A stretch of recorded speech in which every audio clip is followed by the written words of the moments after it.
வணக்கம். இந்திய அரசியலமைப்பு தொடக்கத்தில் எவ்வளோ வார்த்தைகள் இருந்துச்சு அப்படின்னு சொல்லிட்டு நம்ம ரீசெண்டாக ஒரு கொஸ்டின் பேப்பரில் நம்ம பார்த்துருக்கோம். இந்திய அரசியலமைப்பு தொடக்கத்தில் இந்திய அரசியலமைப்பில் எத்தனை வார்த்தைகள் இருந்துச்சு அப்படின்றத பார்க்க அது பார்க்கறதுக்கு முன்னாடி இந்திய அரசியலமைப்பு அப்படின்றத நம்ம எப்போ எடுத்துகிட்டு இருந்தாங்க அப்படின்ற ஒரு விஷயத்தை நம்ம பார்த்தோம். இந்திய அரசியலமைப்பை நம்ம எப்போ எடுத்துகிட்டு வராங்க? இந்திய அரசியலமைப்பு நிர்ணய சபை அப்படின்ற ஒரு சபை டிசம்பர் 6, 1946 உருவாக்கியிருக்காங்க. இதோட முதல் கூட்டம் டிசம்பர் 9, 1946 நடைபெறுது. அதன் முதல் கூட்டத்தோட தலைவராக யாரை நியமிக்கிறாங்கன்னா டாக்டர் சச்சிதானந்த சின்ஹாவை நியமிக்கிறாங்க.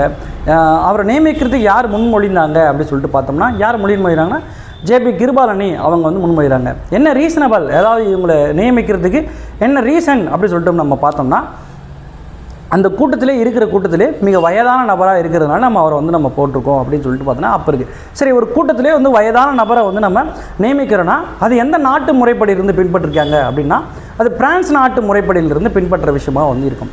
அதை தொடர்ந்து இந்திய அரசியலமைப்பு நிர்ணய சபைன்னு சொல்லிட்டு ஒன்று உருவாக்கியாச்சு. இப்போ என்ன பண்ணலாம்னா நம்ம இந்திய அரசியலமைப்பு சட்டத்தை உருவாக்கலாம் அப்படின்னு சொல்லிட்டு பிளான் பண்ணிடுறாங்க. அப்படி அரசியலமைப்பு சட்டத்தை உருவாக்கலாம்னு சொன்னால் அதுக்கு தனித்தனியாக எல்லாரும் ஒரு குழு உருவாக்குறாங்க. மொத்தம் எத்தனை குழு உருவாக்கிறாங்கன்னா ஒரு 15 சிறிய குழு, 8 பெரிய குழு அப்படின்னு சொல்லிட்டு ஒரு 22 குழுக்கள் உருவாக்கியிருக்காங்க.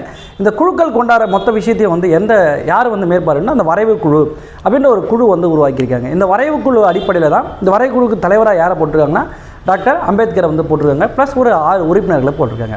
இப்போ இவங்க எல்லாமே சேர்ந்து தான் என்ன பண்ணுறாங்க, 60க்கும் மேற்பட்ட நாடுகளிலிருந்து முக்கியமான அரசியலமைப்பு தொகுப்பெல்லாம் கொண்டாடுறாங்க.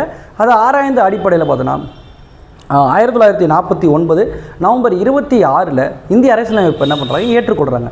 இந்த 1900 ஏற்றுக்கொள்ளப்பட்ட இந்த விஷயம் ஜனவரி 26, 1950 நடைமுறைப்படுத்தப்பட்டது. இப்போ நம்ம இந்திய அரசியலமைப்பை ஏற்றுக்கொண்டு எத்தனை வருஷம் ஆச்சுன்னு பார்த்தோன்னா 75 வருடங்கள் ஆகிடுச்சு.